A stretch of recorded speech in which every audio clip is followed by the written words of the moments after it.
but they still sell very well on the resale. Bars, bars, and bars. What's going on, guys? It's your man Jay, and I'm back with another video. So today we talk about the iPhone 12. Now, I brought the iPhone 12 back in 2021. I purchased the iPhones in 2020 when they launched. The 12 was actually the first one that I got, and I got it in white. So after having the 12, I really wanted the mini, so I grabbed the mini, and I really enjoyed the mini. But I told everyone that the 12 is the one to buy, that middle ground. I'm actually recording this with the iPhone 12 Pro Max because that was my phone that I shuffled to when I got straight away from the mini. So the Max, after using it for at least 3 to 4 months, maybe, or maybe 5, I'm not sure, I brought back in the 12. And there's a lot to like about the 12 when you're coming from the mini or the Max, which is why back in 2020, I recommended that people grab the 12, which I consider the smart purchase, not the 12 Pro.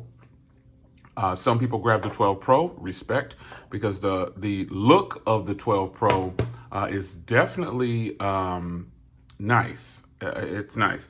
It has that frosted back, which I like. And so for me, I bought a case that has a frosted back for the 12, and that way I can continue to have the device protected and get the look that I want, because the camera on the 12s have the frosted portion here, and then this is gloss, and it's reversed on the 12 Pro line. So how's it been?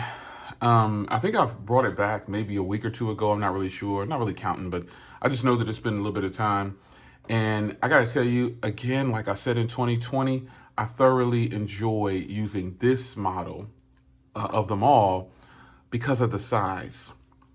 The design of this thing is absolutely great. It is just, the iPhone 12 line is their best hardware line. If you go all the way back to the iPhone 5 line, the iPhone 5S, that line to me was the best as far as the way the phones are built. And then now here we are, 2020, 2021. This is what they look like. Pretty much that phone just upscaled a little bit. And I think this is probably their best hardware that they could have done. And another reason I like the 12 line is the camera bump isn't as pronounced as on the 12 Pro. And I do have a case on it, but still, the fact is, hardware is one of the most important things when you come to Apple. You'll get some pretty premium hardware. You should enjoy the hardware overall, like the feel in hand.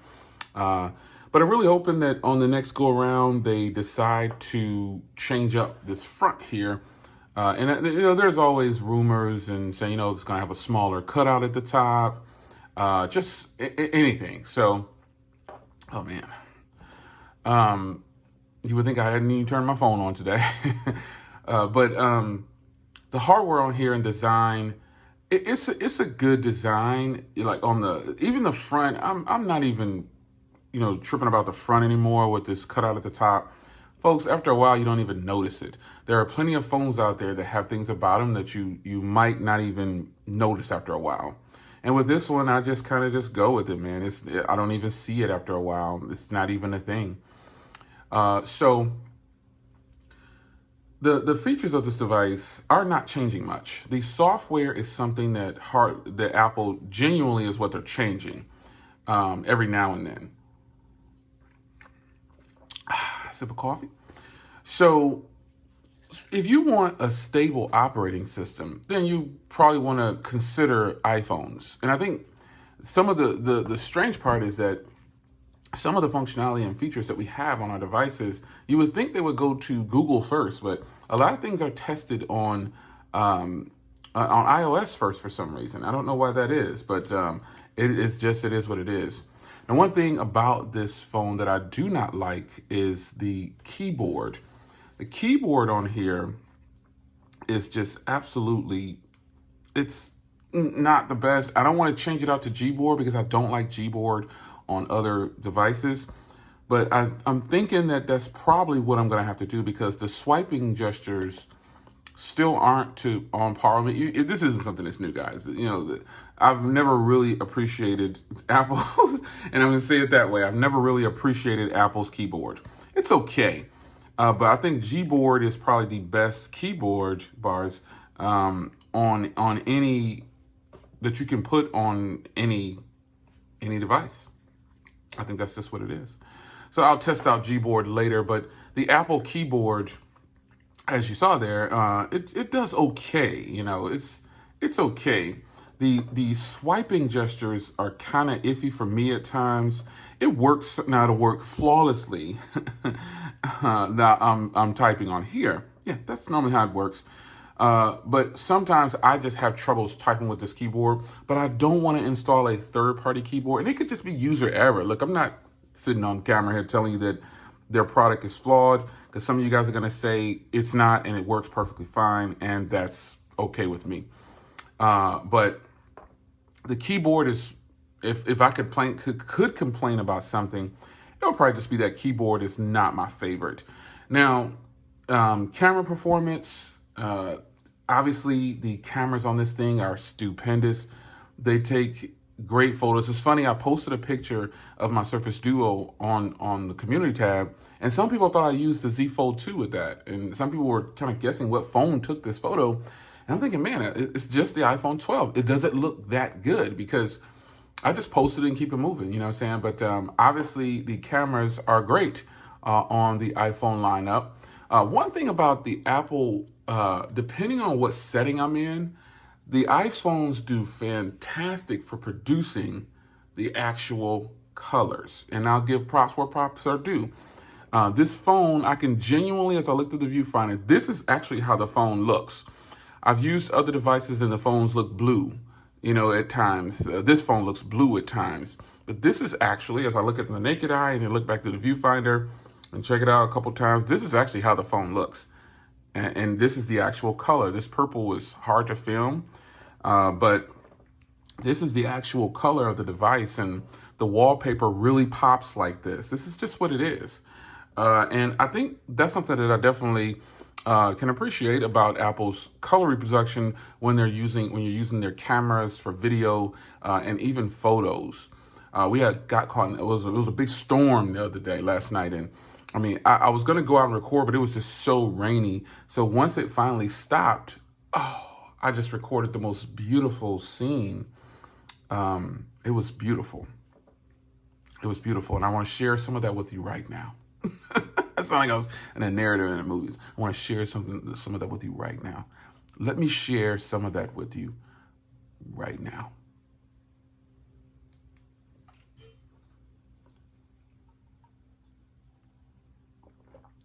So you tell me what you think about that quality that came from this phone. It's great. I think these cameras, I could use an iPhone 12 Pro Max or an iPhone 12 to use for YouTube. I could. I like how the colors are reproduced. I like that I can do unlimited 4K 60. I like. I like it. I like it. I think it's nice, and I don't have a quarrel or anything with the cameras. Only thing I might have a problem with is their portrait mode. Their portrait mode, again, the lighting has to be great for me to get a good portrait shot. Unlike my Pixel, even these devices right here, which are pretty much like an iPhone 12 Pro Max and an iPhone 12, these produce fantastic portrait shots when I need them to. This is the OnePlus 9, and that's the OnePlus 9 Pro. And they just produce great portrait shots if I need them to. They really do. Have a sip of coffee again. So, one thing that I don't talk about much with iPhones is battery life. But the battery life on this thing is actually really, really good. I don't even use their battery scale. I just know that the battery life is really good. So as you can see, I last charged it yesterday at 6:42. And even then, I didn't really need to charge it. I just put it on the charger. It was getting a little low, and I just charged it. And I also have the 20-watt charger, and I got a video up on that, so definitely check that out. It charges the phone a lot faster than the other charger that obviously that you don't get. So it's an alternative to the Apple charger, and it costs like under 20 bucks, and it's totally worth it. But battery life, as you can see here, it's great, man. Last time I charged it was yesterday at about 6:42. And you can see I am at 65% left and roughly 4 hours of screen on time, if that's how you're supposed to read it. I don't really understand their battery scale, but if I'm reading that right, 4 hours of screen on time with 65% left, this battery is great. And imagine that. I mean, my iPhone 12 Pro Max has even better battery. You see what I'm saying? So for those of you that are still using your iPhone 12 Pro Max, I guess the only difference for me, again, is size. But yeah, battery life is fantastic on this thing. And again, I never even come in here, so I didn't know what that was going to say. I can just tell you that it lasts for more than 24 hours in a day. Brush them off. Bars. So, yeah, I mean, battery life is good. Performance, everything. I've had some instances. Now, people seem to think that iPhones are immune to crashing. That is totally not true. Not this phone, but I think my iPhone, well, no, I think it was this one. I was in, I forgot what app I was in. I was in something, and it just stayed there for a little bit. Then when I swiped it away, go back into it, I think it was Twitter. I swipe it away. It stays on the screen. I'm trying to scroll through, right? I was trying to scroll through, and it just got stuck in one spot. Regardless of what we think of a person, Paul Mooney has moved on to glory. So we hope that he is with our Lord and Savior. That's about all we can say about that. So Twitter kind of got, I was scrolling, just kind of got stuck or something like that. You know what I'm saying? So, and I swiped it away, and at least I was able to swipe it away. And then when I went back in, then it closed out and rebooted itself. So, you know, that could be a RAM thing. Who knows? I don't know. I just know that now when it comes to phones crashing, unless it's super severe, I don't even bother. And that happens on every phone I have. Not every phone. I retract that. But going back to my statement, as I take a sip of coffee here.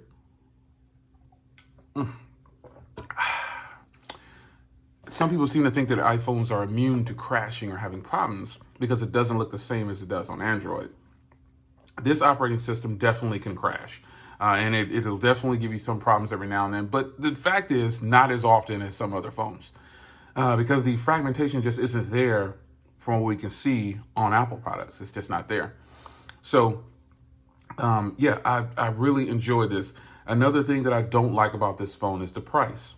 Now, I did a promo on T-Mobile where I got this phone for free. Now, this is, unfortunately, the 64 gig. And that's another thing that I don't like about Apple products. They're still making 64 gig versions. And this phone, folks, costs $830.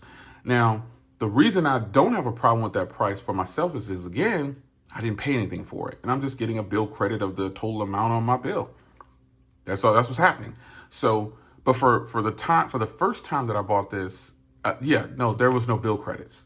I bought the phone and had to get rid of it afterwards and take a small L. And I'll talk about that too with dealing with the price. But $830 for a 64 gig device, at this point, you're not really paying for the memory. You're paying for the experience with Apple, the support, the software. That's what that price is to me.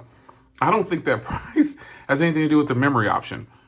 I don't, because if it did, this will be a 256 gig version of this phone for $830. That's what it should be. That's exactly what it should be. It shouldn't be 64 gigs. And if I had a complaint about the keyboard, this is my second complaint. The price is always going to be, and I don't want to say complaint, disappointment. It's always going to be something about a device that you just can't handle or just don't want to be bothered with, and it's the price. It is the price of this device. These Apple products aren't going down no time soon. And if they do bring you a budget version, they're going to rehash some old software from 2007 and call it the new whatever and change the internals, which is a slap in the face to the people who actually buy the current models. Yeah. So $830 for this, totally a fail. Shouldn't be. And I could have picked any version, But I just chose something that was just not going to reflect on my account. That's all I did. I just chose the 64 gig model, knowing that. I knew that. And so even though I don't use the entire 64 gig, I do a lot of cloud stuff with Apple. We even pay for we paid for the 10 terabytes. I don't know, with the big file thing that we got. We pay for that and we share that so everybody can have backups and everybody can have a little bit of that cloud storage. Yeah, the pricing is still way off for Apple, man. They pacify people with the iPhone SE, but then that's it, man. They kicked rocks and they kept it moving. So, but when you're dealing with the price, the other flip side of that is that you'll probably be able to sell the phone for almost exactly what you paid. That's the good part about, for some reason. And the weird part is the market is flooded with iPhones, but they still sell very well on the resale. Bars, and bars. They still sell very well on the resale. It's just incredible how people still will flock to an old iPhone and buy it at almost full cost. I was looking at the iPhone 12 Pro Max on Swappa, and people were selling them for more than what the phone is worth. That's incredible. That's mind-blowing. So, let's see here. Let me show you the screen before I get out of here. iPhone 12. No, let's go iPhone 11. Purple. I think I did an unboxing. I did the yeah. So just want to show you the speakers and the screen, and we'll get out of here. Google Fi. You need to hit that Google Fi link down below if you want to. And I think you'll be fine with what you get. Beautiful service.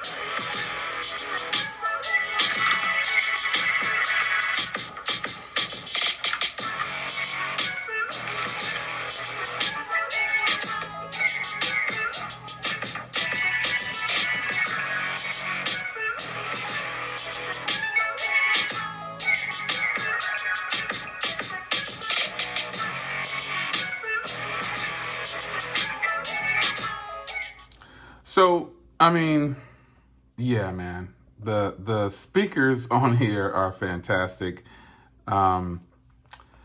It's just good. It's a good set of speakers, a good quality screen, no quarrels whatsoever. The only problem I still have with Apple is with YouTube, no picture-in-picture. Sucks. So it's your man Jay. Yeah, I brought it back, and I've been enjoying it as a daily.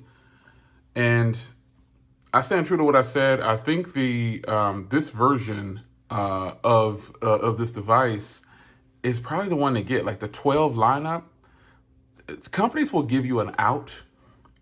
It may not be the best out, but they'll pack features into a device that's already in the more expensive device, or the mini is the same phone as this. It's just a different size. So you choose what size you want. But one phone that I can definitely tell you in the 12 lineup to stay away from is the iPhone 12 Pro. That phone is pointless to me. I don't understand what it's there for. Don't tell me it's there for a person who wants a smaller version of the Pro Max. This phone right here is pretty much the same as the 12 Pro. It's the same body, same size. You get an extra camera. What is a different resolution or something like that? And you get LiDAR. Tell me what you do with your LiDAR. Somebody explain to me, all those consumers out there who probably, if you bought the 12 Pro, I'm not saying you did something wrong. I would tell users at this point to just stay away from the 12 Pro. What's the point? Get the 12 if you want that size, man, because you're getting some fantastic cameras on it too. It's your man Jay. The 12, it's good. See you in the next one. Take care.